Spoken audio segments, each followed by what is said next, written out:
Hello, friends, and we are back.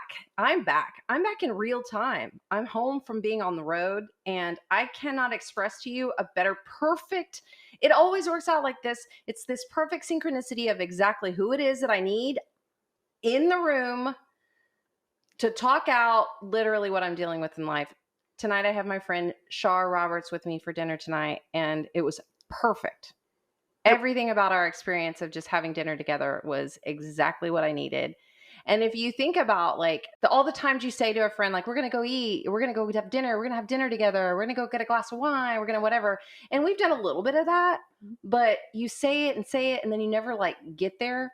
And think about what we just got to have together, like hours of free time, cooking a meal together and hashing it out, man. Oh yeah. Because you and I have had so much, commonalities to talk about in this world that we're living in right now. It's almost almost scary, almost freaky, but like you said, the perfect timing. I mean, the perfect things sent into our space, so we can work on the things we need to work on. Yeah, and you and I, from the moment we met, started talking about like the energy. Actually, you know what? I was just thinking about the fact that the day we met at Lazy Beach.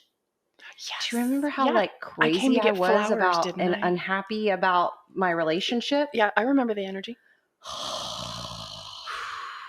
We don't have to talk about that. But anyways, all of a sudden I was like, oh yeah, you were there for one of the scenes. I felt it. I remember that. And to me, it was just like that kismet. Like, yep, I was meant to be here at this time and get these barrage flowers, and then the essence that I made with it, and what they represent, the strength and the courage, and bring it back to me. And like, I have a little bottle of that. I actually don't have any of it left because I used it all. Like I did. I'm one of those people that uses my oils for that. And I don't think that I think maybe I had kind of let that stuff like slide, and that I hadn't been like leaning into it as much as I used to. Mm-hmm. But then on this trip, I used my Clary Calm a lot. Yeah. And it's, first of all, it's such a beautiful fragrance.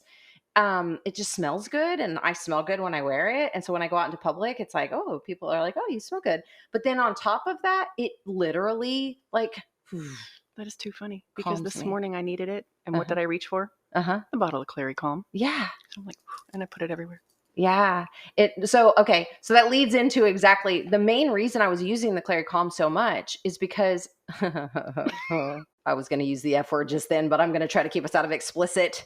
Chiggers in Arkansas, man. I had no idea, you guys. I had no idea. Our Texas chiggers cannot compare. So people come out to the farm, and a good example of this was when the photographer came out to do Lillian's senior photographs, and she asked, because we're about to go like lay around in the grass, photography, we're about to go lay around in the grass, and the photographer's going to get down in the grass, and everybody, whatever. And she's like, you have chiggers here?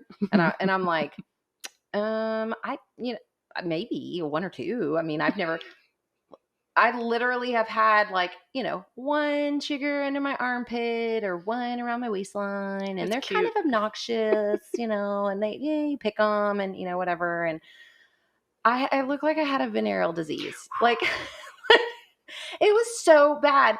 And so I was in Arkansas, which on this amazing trip, the first big scary adventure I had on the amazing trip was driving red dirt road in the Ozarks, switchback up a mountain for like an hour straight to get to the first hip camp I've ever stayed at in my entire life. So I have no idea what's going to happen when I get there down this hour-long red dirt road up the mountain in Arkansas. To Chiggerville.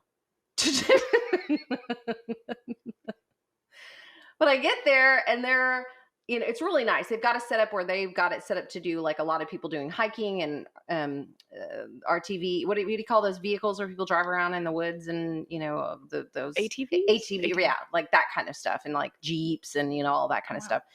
And so they like house people for that. The hip camp setup, it's like a camping site specifically. I'm sure that they use other besides hip camp. They probably use Outdoorsy and some of the other like apps where you can, because do you know what hip camp is? No, tell me. Okay. It is basically, and it kind of when I saw it the first time, I saw it in 2010.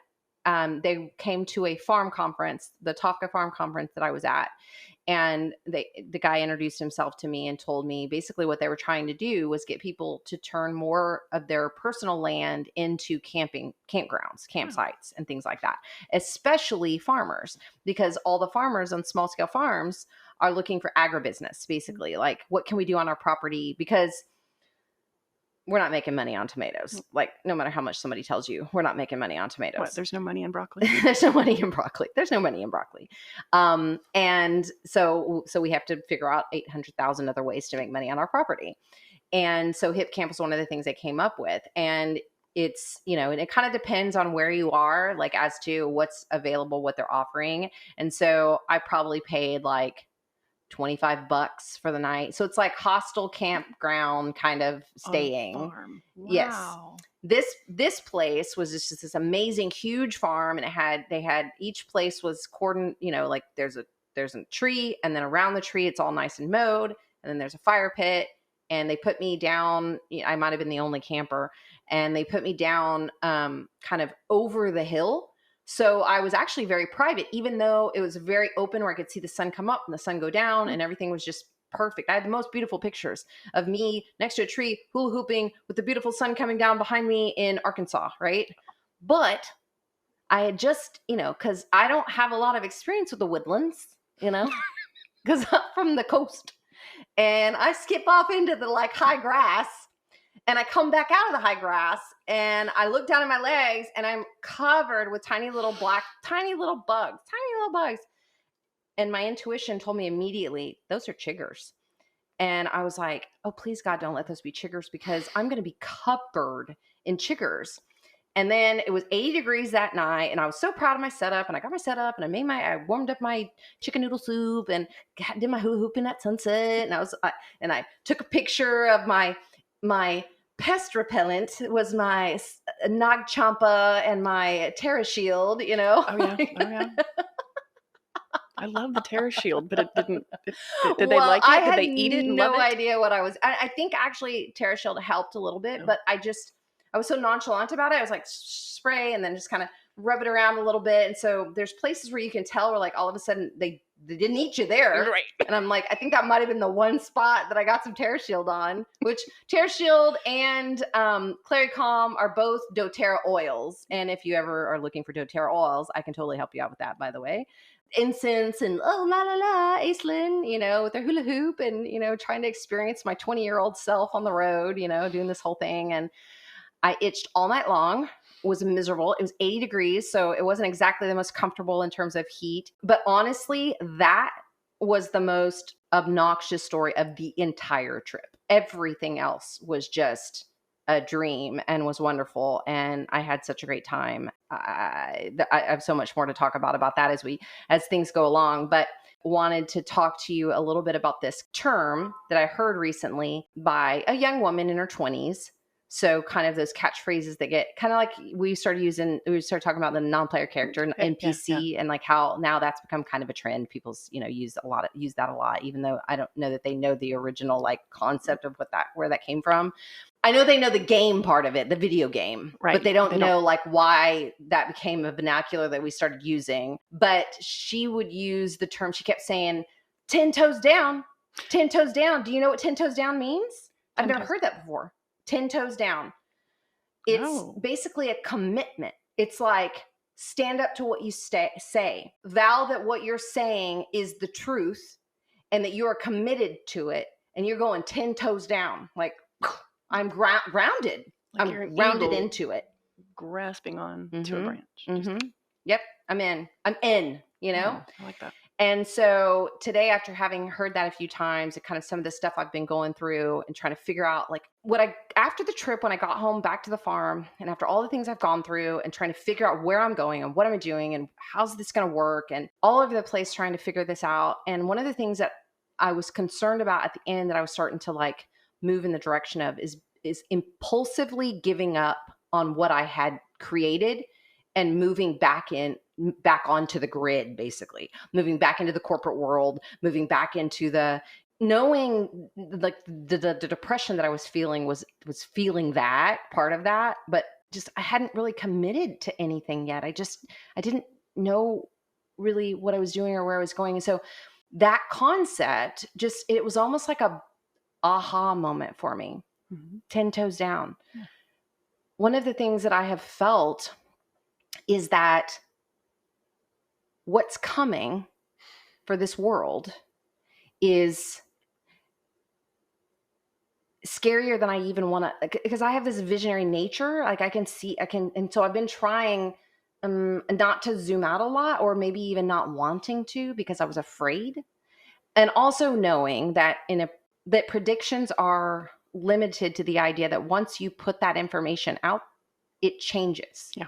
Like once we see something or say something and talk about it, we actually change the course of it. So you can't actually make predictions.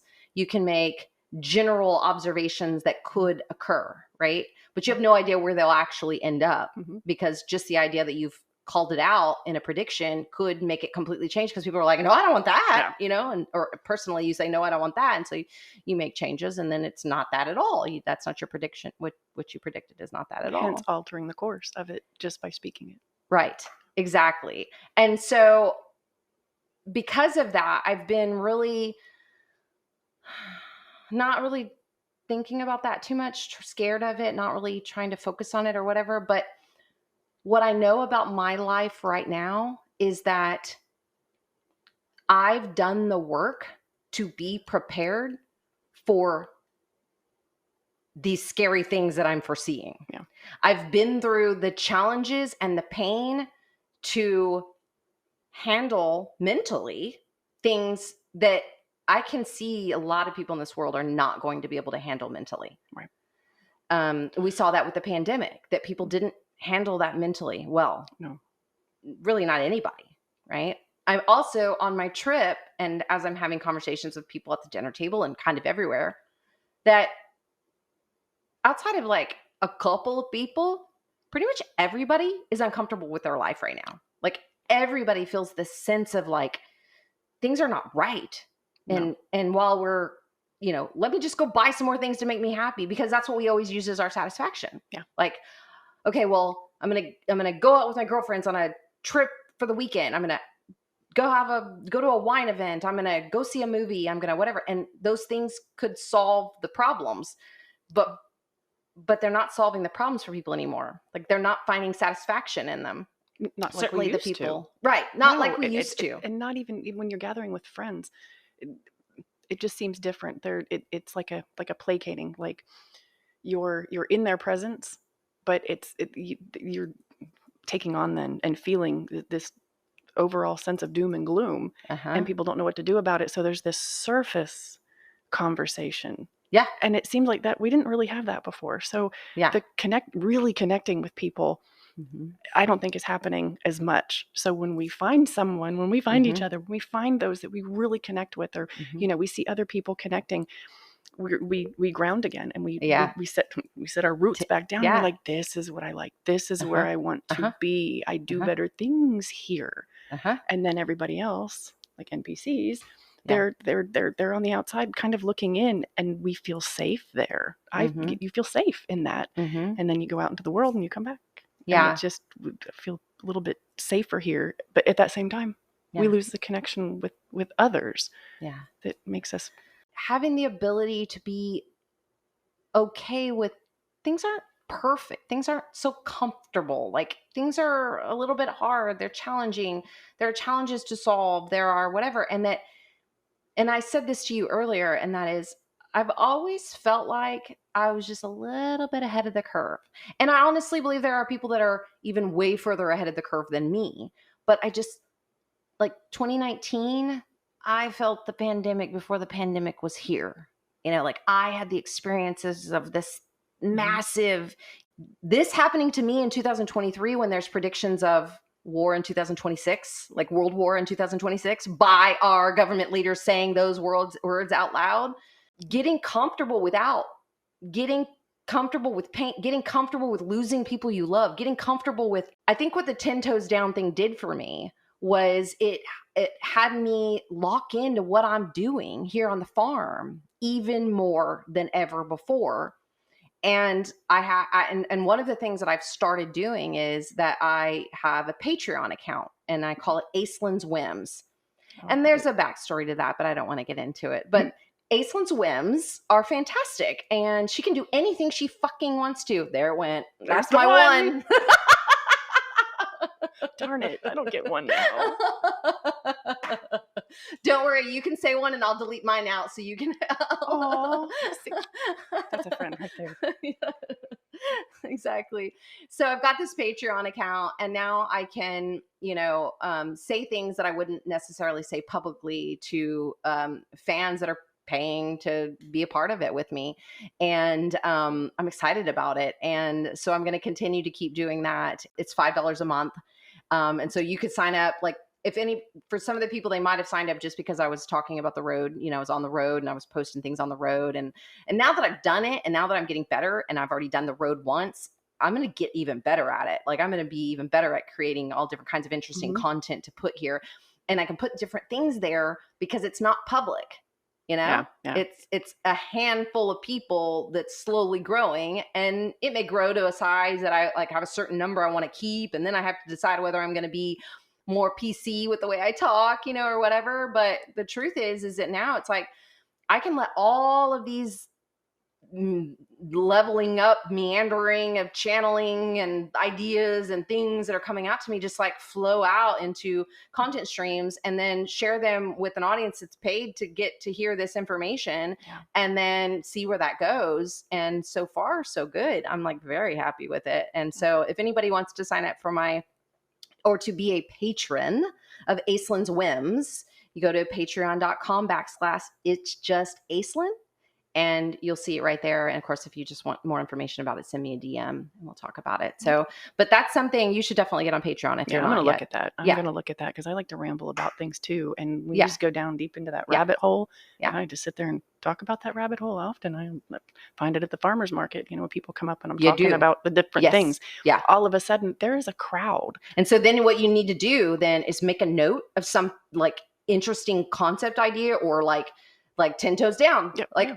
10 toes down turned into something for me. So I recorded it, and I did it. And the way I did it today, or I'm learning things, right? So I recorded on my phone, just a video. It's like a 12-minute long video, as if I was doing a live, like we're not editing this. We're just whatever. And then I upload it to YouTube, make it unlisted, and then put the link on Patreon. And then anyone that wants to see the video can see the video. Oh. And so you could so this is where my mom was like, saying today, you got to stop giving away all your education, all my garden, all my stuff. I've been giving my education away, hands in the dirt learning for 20 years, literally.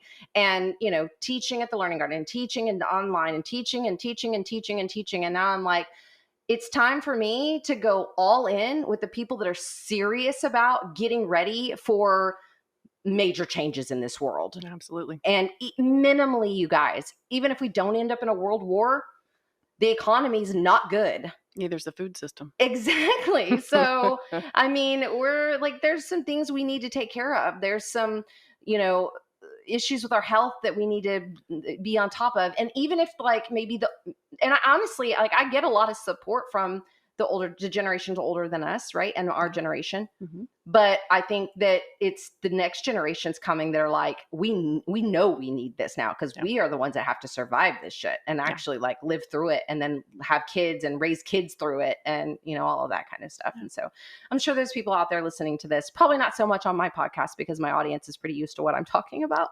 But at the same time, I'm sure there are people like, what the hell is she talking about? Is this conspiracy theory? No.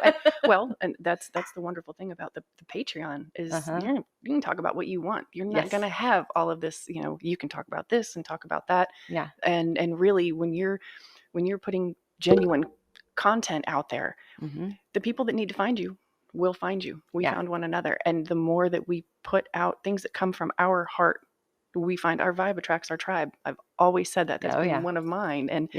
And the people that need to find you. And absolutely now more than ever, people are monetizing They find a way to monetize what they're passionate about. Yeah. And when your passion meets your knowledge and people will pay you for that, there's nothing more beautiful. And that's really what the American dream is all about, isn't it? I was about to say, you want to know how you beat the economy and you beat the shit? You become your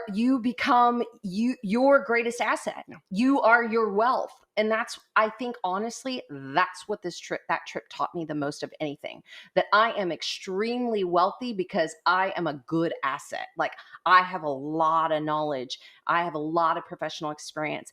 Yeah, I hear you. So of course we had the farm wine this evening, and it was funny because at the very beginning, like the first thing you came in, I was like, would you like a glass of wine? And I'm like, okay, here's what I have. I've got wine from Indiana, and I've got wine from Michigan, and then I've got the wine from the farm. And you were like, oh, wine from the farm. Yeah. My eyes lit up, and you were speaking my language. Well, at one of the events that I came out to the farm for, I was lucky enough to have some of that farm wine then, and I just fell in love with it.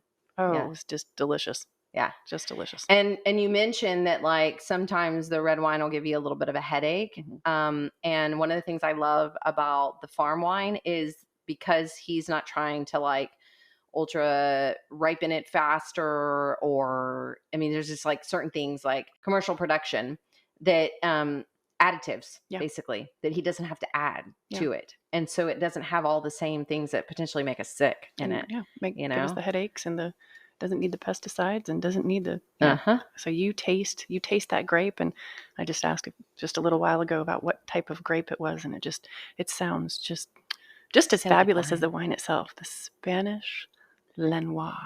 Okay. That's right. Yeah, it's a black Spanish grape. And we harvested 500 pounds this year. And you asked me about the grape stomping. You said, can I grape stomp? Which it's funny because other people have asked me that before, by the way, but that's really kind of a touristy thing, Messina Hoff. Yeah, right. Go up there in August. They're having their big event, and really it's about, which, I mean, I get it. Like I do that kind of stuff. It's like summer solstice, you come out to the farm, it's like whatever's going on, let's make an event around it so we can get people out to the farm. But he has this big, like machine like that crushes the grapes, and then after he does that, it goes into a container or whatever, and he takes that and he dumps it over the fence for the pigs and the ducks. We have 7 ducks now, by the way. Aww. For those of you that know the duck story, we now have 7 ducks. We have the thruple, and now we have their 4 babies. So we have the family of ducks now. I think a duck flock is actually called a covey or something like that. I need to go look that up, but I think it is. How did you do this again earlier today? My son and I were driving back after I picked him up from school, and we've got some that live in a culvert, a family, and we watched them grow. There was the mom and the dad, and then they grew, and they were little babies, and they were fuzzy, and they were cute, and then they got bigger, and we called them teenagers. And then just the other day, I was driving home, and I looked over, and they're standing there staring, looking completely displaced. They weren't, waddling around like happy little ducks. They were just standing there, just all staring in one direction, like they're a little offended. Well, I turned the corner, and here's those big giant mower things, mowing the culverts. So now they really have a place to waddle, but they just stood there. They were, displaced little ducks. And I asked my son, Aaron, I was like, okay, there's a flock of geese, and there's it's a gaggle of geese and a flock of birds. And I didn't know. I asked him today. What is it? No. So how did you? Yeah. Unanswered question. I'm not certain. I feel like I've looked it up before, but I'm not certain. So here, you guys, we haven't had an unanswered question in a while. We've got an unanswered question for next week. So I'll look it up. And I think it's a covey, but I could be wrong because I'm pretty sure quails are coveys.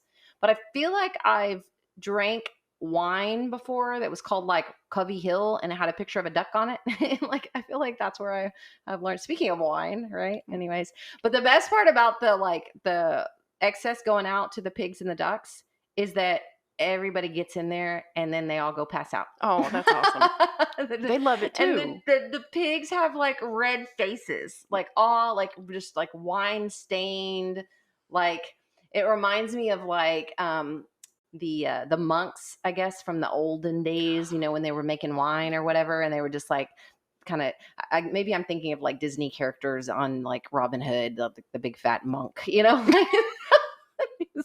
And he drank his mead all the time, or whatever. That's some good stuff right there. But yeah, we had a couple of episodes where we had mead, where we were doing a bunch of mead tasting, which it kind of tends to work out that way. I like that. But and the idea that we can make our own booze now, I mean, come on, you guys, like going back to the 10 Toes Down, like we make our own booze. Monetize that stuff. Monetize it. Well, technically, I don't want to get into dealing with the law as it relates to wine sales or whatever, but disclaimer, you should come visit me at the farm, peeps, because I'm just saying, and I got what happens wine at the farm always stays at the farm. Exactly. So we made a fantastic dairy-free, gluten-free chicken Alfredo spaghetti squash dish tonight. Oh, it was fabulous. So I was trying to think, okay, I'm getting home because I got home on Monday and Tuesday and Wednesday. No, I got home on Tuesday. No, that's not true. I got home on Monday, and then Tuesday and Wednesday was like cleaning in the garden, checking on everything, getting my groceries purchased, going to town, buying new chicken food, all that stuff.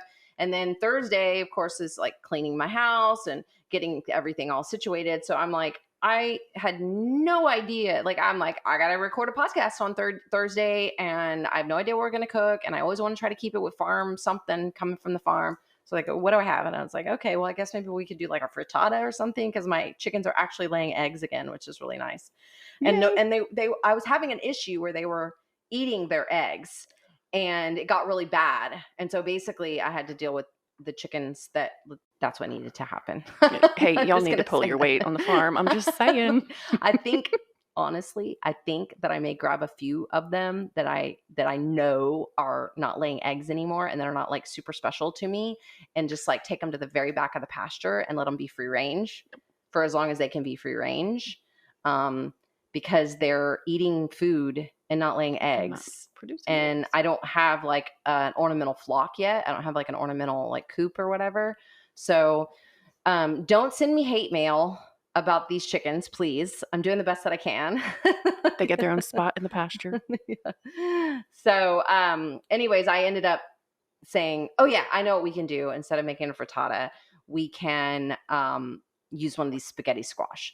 I harvested 3 or 4 really nice size squash off of one good vine. I had a really good vine. We got a lot of rain during the squash season. And so any of the squash I planted real early, which would be my vining squash, because it needs the longest period of time to exist and to be strong. We got so much rain. It was really hard on the squash plants. Of course, my yellow squash and zucchinis did excellent because they were kind of a little bit later. Like I planted them a little bit later, and so they didn't get the same rain issue that some of the other stuff.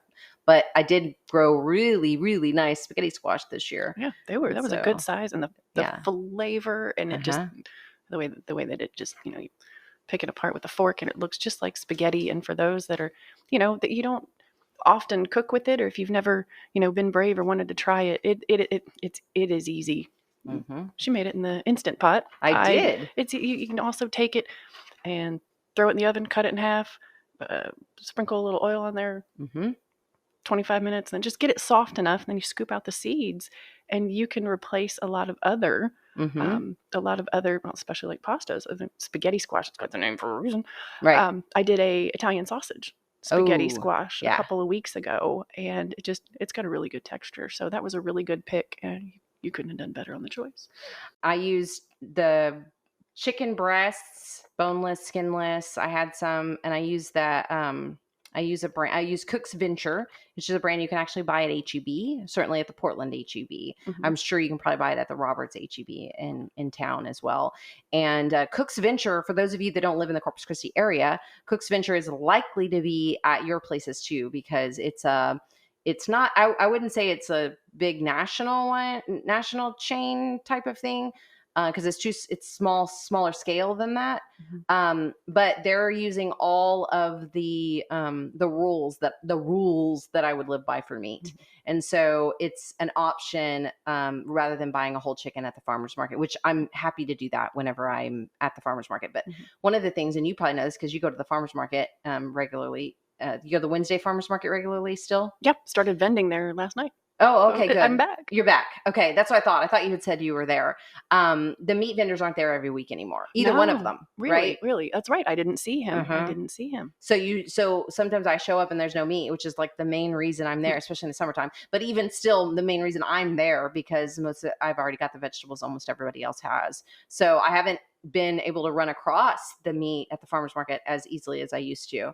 And so having that access, which it just makes me feel really good about the work that I've done in the community, that we have that stuff available in the HEB now, or natural grocers. There's options at natural grocers as well that I also live by that I like.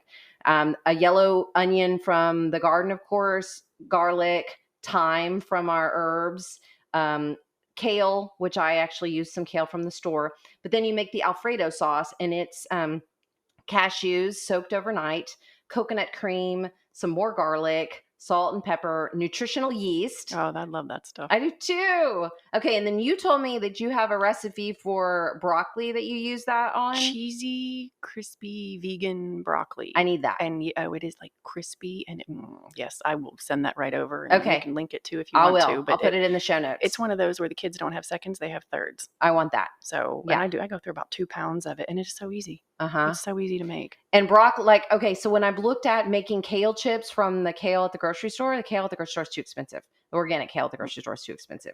It's like, I don't know, $4 for like 7 pieces of the dinosaur kale. Exactly. Yeah, exactly. So I'm like, that's not going to work. I suppose I could do a big zucchini and make zucchini chips, but I'd be curious to try the broccoli out. So I'm definitely going to try that out. So that was the recipe and that turned out excellent. We had that alongside a really nice salad. Another one of those situations where I didn't ask you if you liked okra or not. I just cut it up and put it in there. And you're like me. You like eat food for the health benefits, just like I do. And it was wonderful. It was wonderful, and the green, and then the pears from our pear trees, and that red wine vinegar. Fantastic. I mean, I will eat so much vinegar that I'll pickle my own tongue. Really, you love vinegar? I do. Oh, okay, I do. Okay, yeah.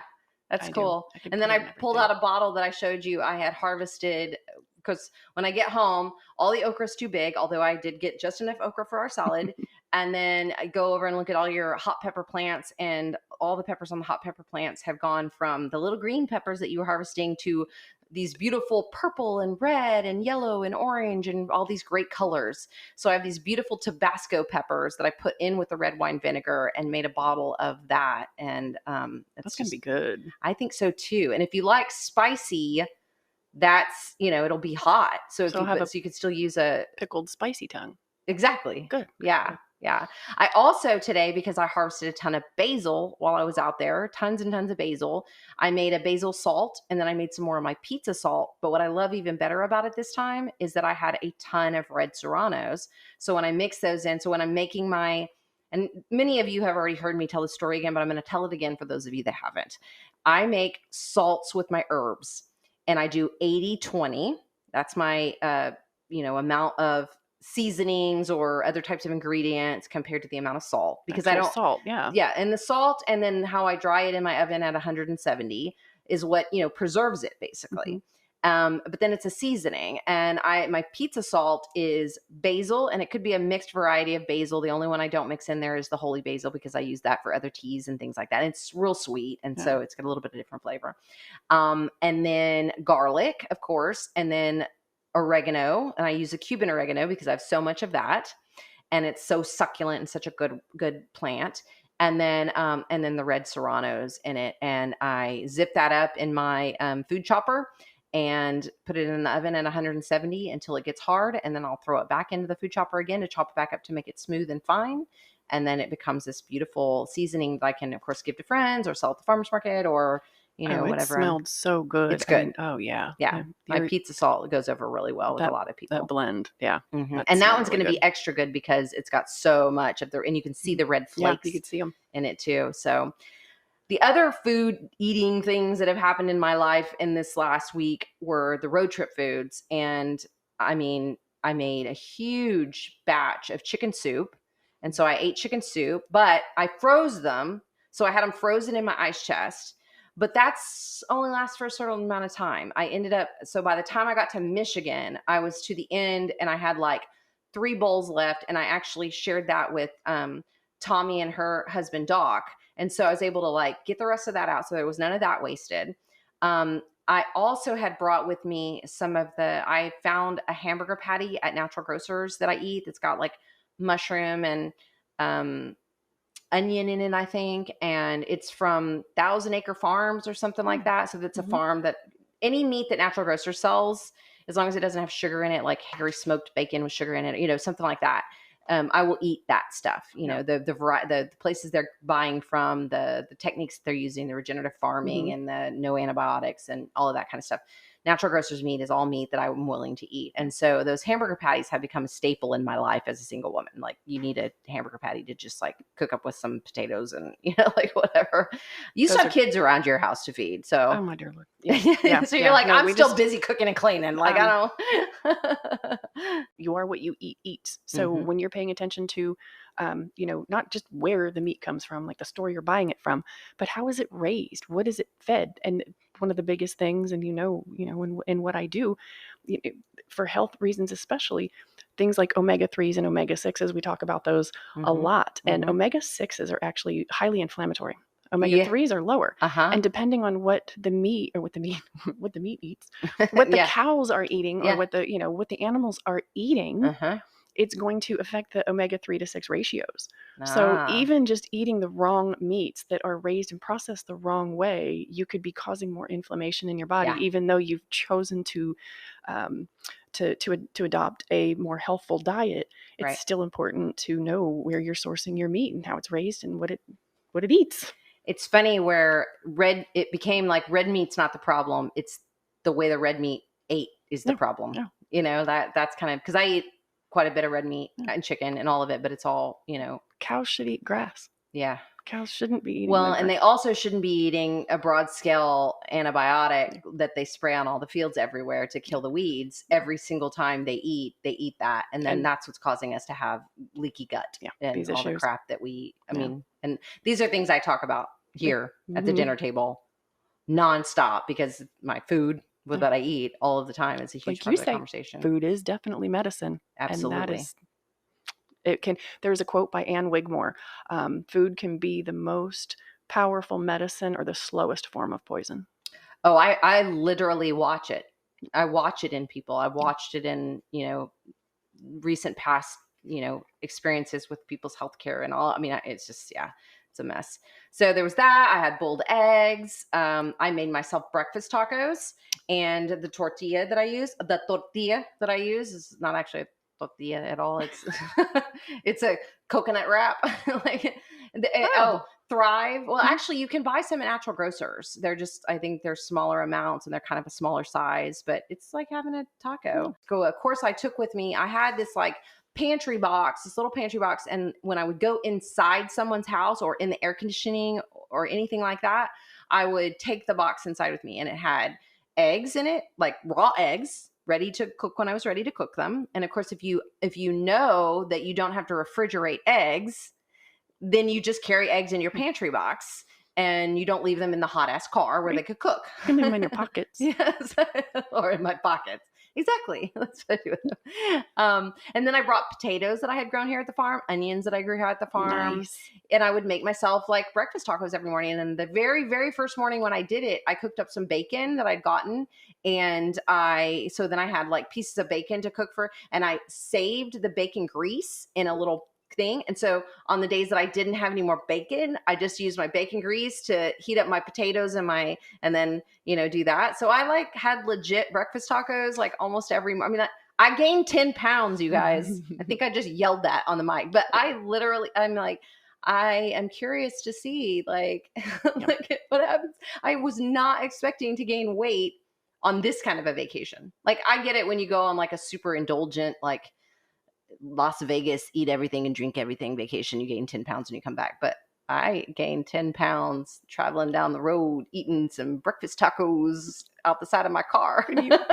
And you were eating things that you like, and you made it for yourself and maybe shared it with some others. Wonderful. Lots of home cooked meals from all my friends. When I was in Indianapolis, there's apparently a delivery system, pizza delivery, where I was able to order a vegan gluten-free pizza. Yeah, I know.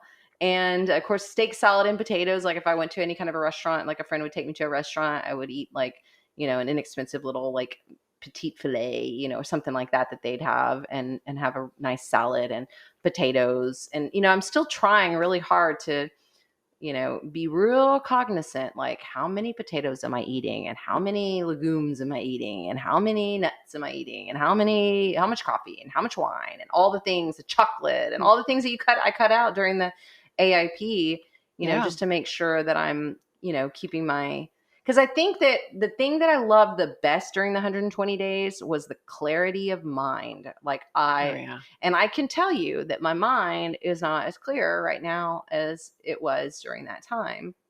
And there's lots of things that could be the indication of that, because I basically fasted from everything during that period of time. Yeah. And you were pretty strict. It was, it could be all kinds of things that could have been causing it. When I was in New Orleans, I stayed at a woofer's house, which I can't get into woofing because there's just too much to talk about today, but I'll talk about it on a future episode. But I'm about to have roommates in this house, like a couple of weeks, a couple of months, a month, Chiggers? Whatever. I hope not. Don't bring your chiggers with you. Leave your chiggers at home. Leave your chiggers at home. But when I was in New Orleans, I stayed on a flower farm, an urban flower farm, and the gal took me out to eat jambalaya, and it was fantastic. And I didn't ask any questions about where the meat came from, or the rice came from, or the seasonings, or nothing. I didn't care. I just ate it, and I was so excited to have it, and it was so good. And it was in this super cute little Frenchman Street bar in the quarter. And then after that, she took me on a basically like art walk, but like one of the big art walks for New Orleans is called Dirty Linen. And and then like the week before they have Clean Linen. And so Clean Linen's like all the poshy like art galleries, but Dirty Linen was like the like eclectic and the crazy and the weird art, and so much quirk. Yeah. A lot of colors, just my style. That sounds awesome. I had so much fun meeting those people. They're called Baby T-Rex Farms in New Orleans, and amazing people. I had such a good time. I mean, I had that experience with everyone. When I told you that everyone wanted to share, they wanted to share their home. They wanted to share, if they had any production, because I would show up with a bottle of wine and some red wine vinegar and just, here, host, thank you. And they were like, oh, honey, here, we have honey. And oh, look, we made these candles, and just like all of these things that, and to share their food, and to share their family, and to share their stories. But at the same time, I also got what I told you earlier, and that is people are uncomfortable with their lives, no matter how amazing their lives may seem. And I'm talking about, I saw 12 states in 12 days, you guys. I went through 12 states, and I stayed in 12 different people's houses. Or wait, that's not true. I stayed in 12 different spaces, but I stayed in like 5 or 6 different people's houses. And it was amazing. And it was such a great experience. And the food was a huge part of that. Oh, yeah. Yeah. I had 4 ice chests, and then downsized. I had 2 boxes that were 3 boxes that were pantry boxes. And then I had my kitchen box. And I mean, you were so organized. I was really fearful. Like as it got closer, I was just like, what am I doing? Am I going to be able to do it? And then when it got really close and I started putting things together, I was like, what am I freaking out about? I am so good at this. I know what I'm doing, and I know what I need, and I know what I don't want to live without. And I was thinking today, as I found another bag full of toilet paper, because I'm like unloading boxes, and I'm unloading the car, and I'm unloading all these things. And I found another bag of toilet paper, and I was like, note to self, you wouldn't use 20 rolls of toilet paper at home in 2 weeks. So what makes you think you're going to need 20 rolls of toilet paper in 2 weeks on the road? I mean, you might need 2 rolls or 3 rolls. You never know. Oh, that I'll tell you, in terms of food and eating things and being careful about things and telling people no wheat and staying away from dairy and, all that kind of stuff. Because the last thing I wanted to be was have a strange bowel thing happening while I'm on the road go along with my chigger infestation. All I want to know is, where'd you put the lemon juice? Yeah. You were saying everything was so organized, and I'm like, I one of the things that has happened when I've come home, you guys, is that I have no idea where anything is. And whether I actually used it or I threw a lot of stuff away when I got home, because it just like, it just felt like it had been on the road too long. Yeah. Like it like road Did it whipped. stay cold enough? Did it? No. Did it, yeah. It didn't. And that's the thing was like when I was in Chicago, I was talking about those meat patties. I decided like the last of the couple of whole boiled eggs and the meat that it didn't smell right anymore. And so that was kind of a lot. And that waste hurt me, but it was a hands in the dirt learning experience. It was me like, I had no idea. Like, no I idea don't how know, much you're going to like, need. I don't know, 20 rolls of toilet paper. Yeah, exactly. Like,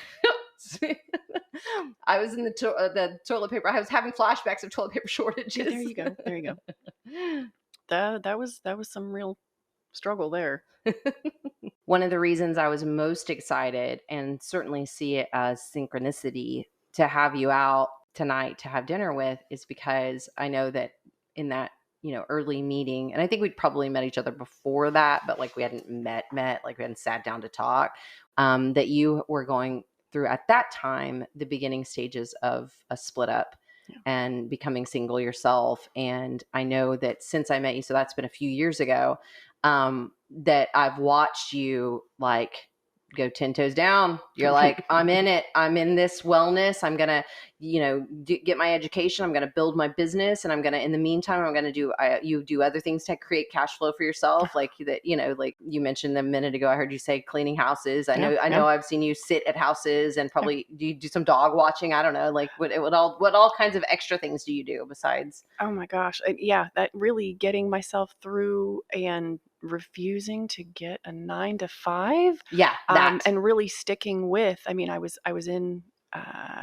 Alabama, and we had to move over, we ended up moving over here after the kids and I stayed behind for about 18 months. And over there, I had just started with my nutrition and my health coaching business. And when you're seeing clients in person, to move means basically shutting down and starting over again. Yeah. And I did. My attitude and my view on things, I've always said that I'm going to bloom where I'm planted, and I'm going to go over there to Corpus Christi, and I'm going to get into networking groups like I was over there, and I'm going to just meet people and continue on with what I'm doing. And I got over here, and within a year or two, it all kind of jumbles together now. But by January of 2019, I found my daughter, and we were kind of off on our own, and my son had moved up to Houston with his dad for a little while. And I was working with health coaching clients and nutrition clients then, and it was then during that time that I decided to go back to school for the herbalism part, and just get my certification in herbalism. That went right along with the integrative nutrition and the holistic practitioner.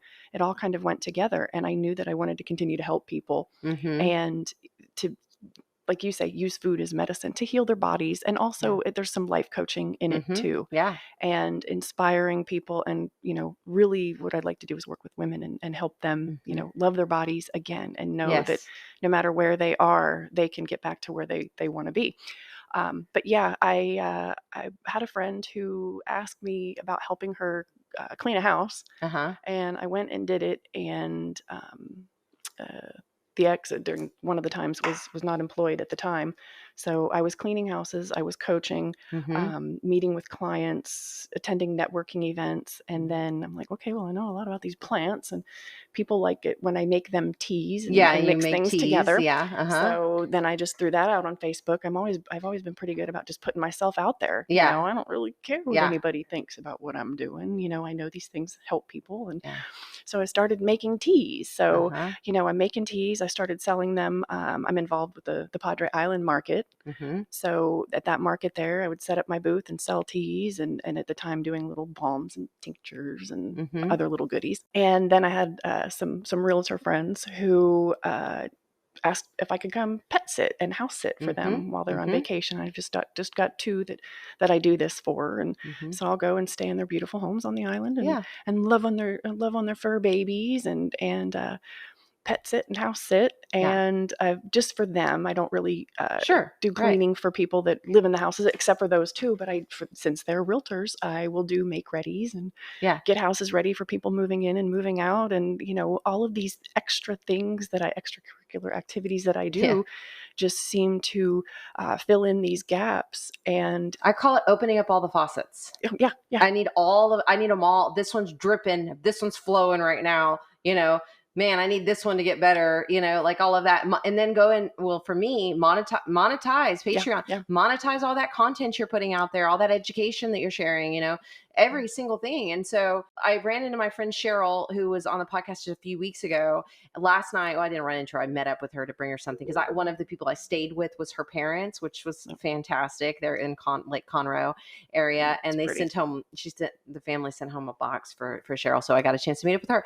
And I looked at her last night and I was like, you know what? I think I just need you to be my mentor right now, because she is one of those people, after telling me a few more stories, where she just doesn't give a flip what anybody thinks about what she's doing, and she's going to do it. And in the meantime, she has made herself a fantastic life, where everything that has occurred in her life, heading off to New York when she right out of high school to be a model. And I learned last night that she actually isn't that tall. And so she didn't even get, because I have in my mind all these stories about how it's not going to work, and how I wasn't successful with that, or how and I get to think everybody's like that.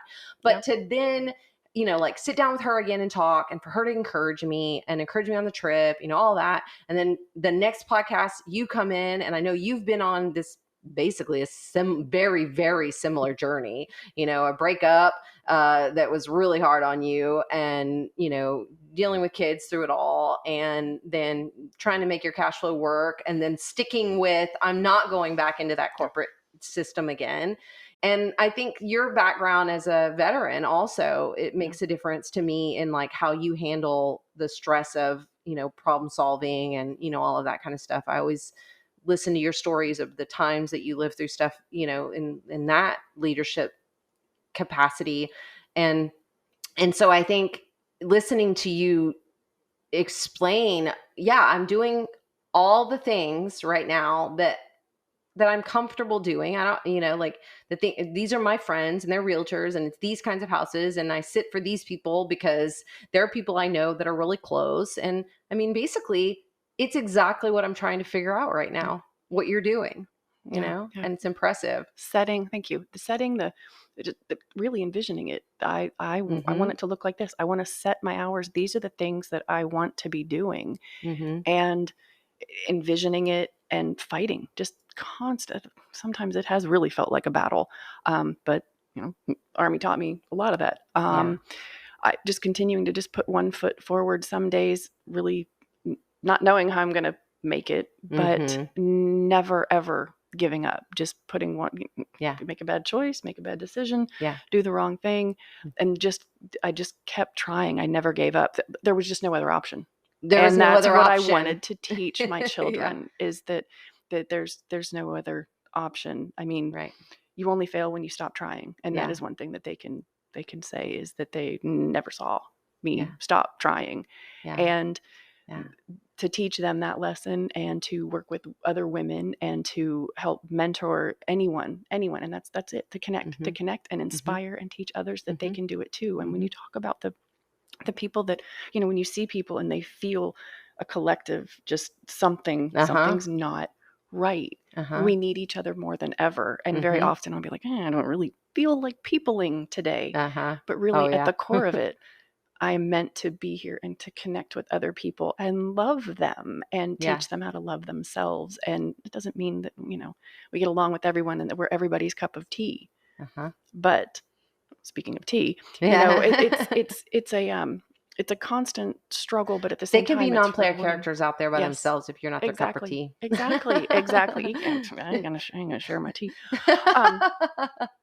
But it's that connection. It's really making those connections and inspiring people, and and just when you inspire someone, you've seen it. You see their eyes light up, and you connect, and they're just like, I can do this. And that just I love it. I love seeing, especially when you mention women, because it's often women with the gardening stuff, and to see them be empowered. Like, because first of all, I'm going to come in on almost any consultation and basically say, everything you think you know, I'm going to tell you it's crap.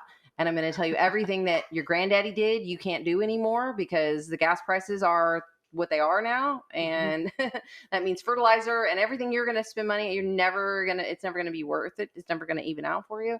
And people hate to hear all that. But then I'm like, but wait, because there's more. Yeah.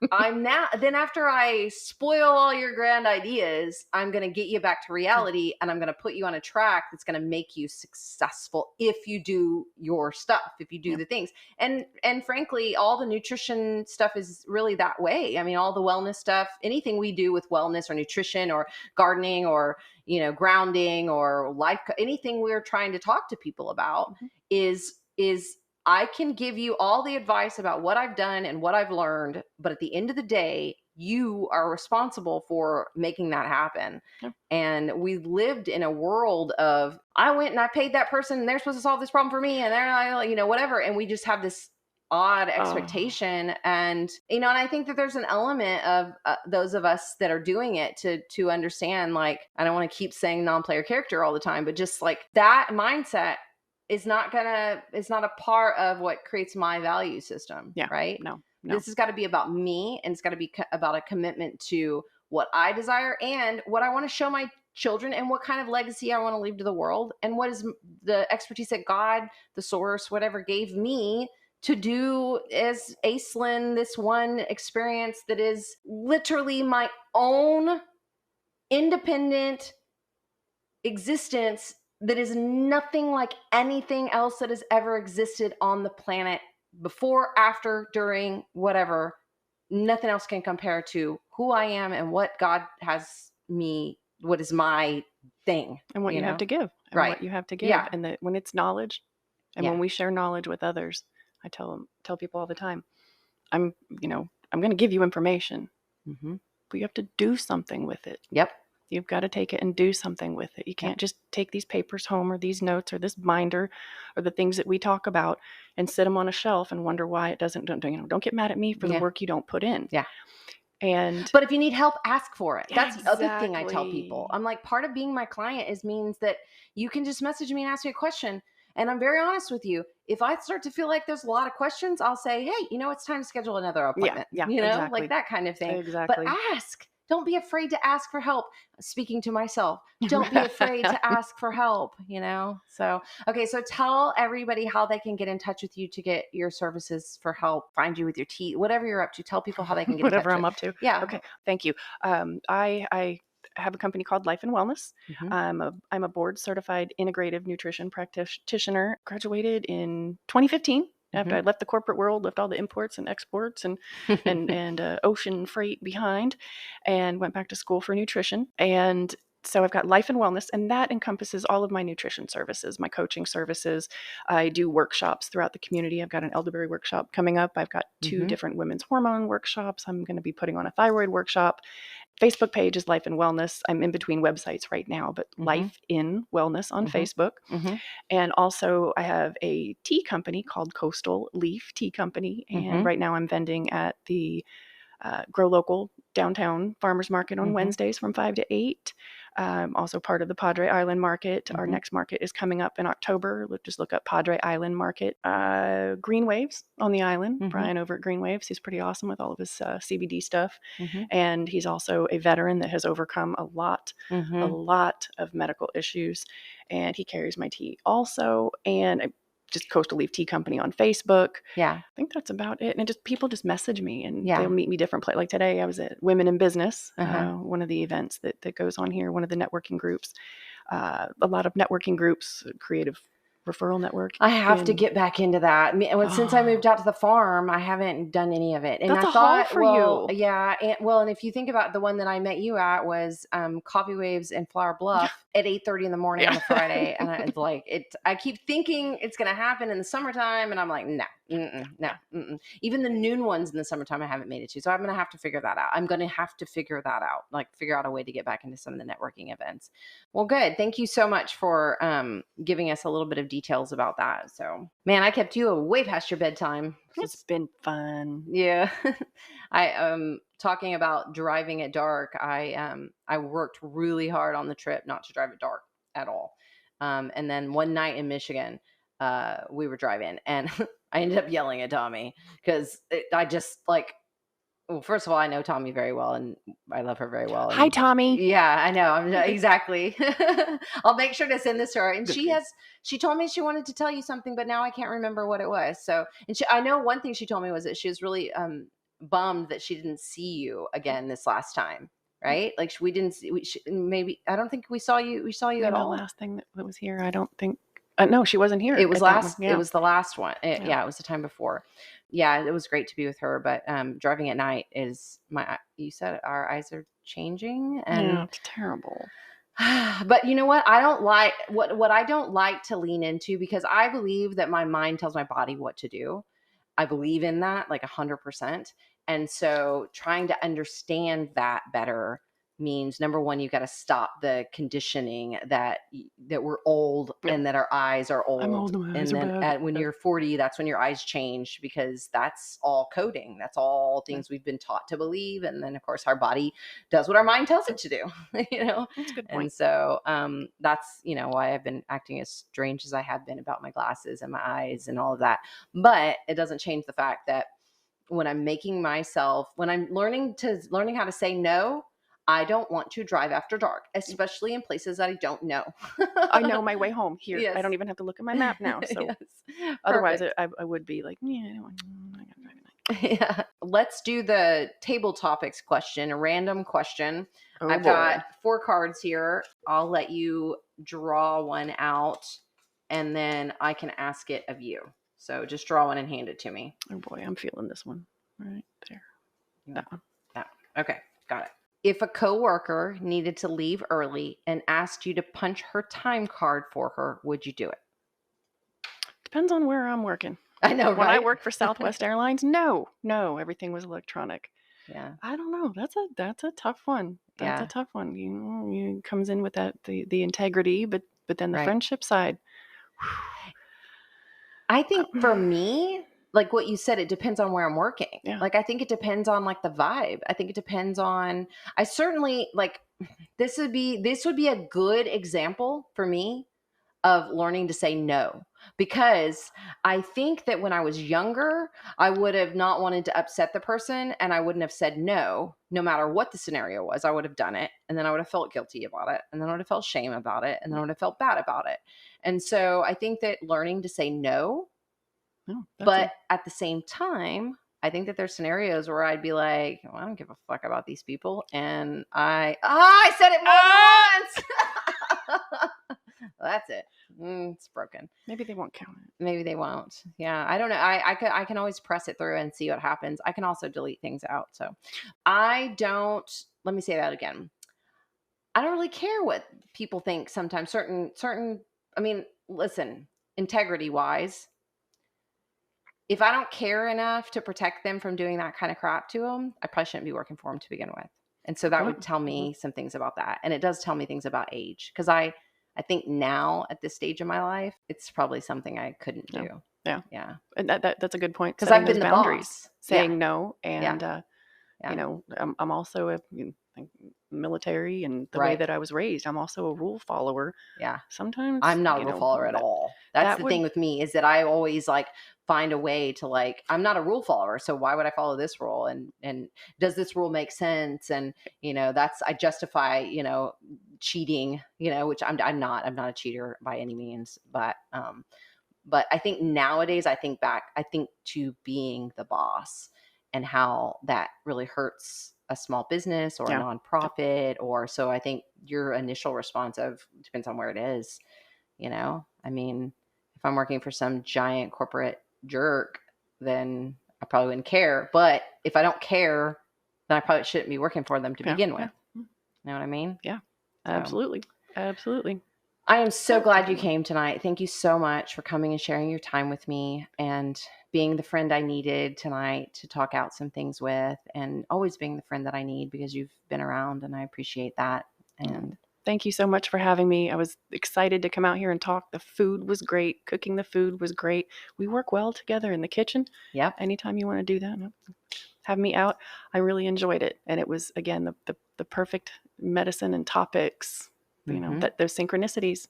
Yeah. So I'm happy to come out here anytime, and I appreciate your friendship. Thank you so much. Thank you guys all so much for being great and amazing guests at the dinner table every week. I hope you've been liking the episodes as they've been coming, and we're getting really close to the end of season 4, which means season 5 with Aislynn at the dinner table is the next big season. And I can't tell you there's going to be any major changes, but the big change is now we'll have a full season of Aislynn at the table with her friends and interesting conversations. And of course, the Patreon stuff is happening. And so when I, not if you guys, but when I get to the point and I'm ready to start doing some philosophical. You should drink some more wine. Aislynn. I'm going to drink some some philosophical book conversations and things like that. I'm going to bring some more people back to the table, and we can do some Patreon conversations with that.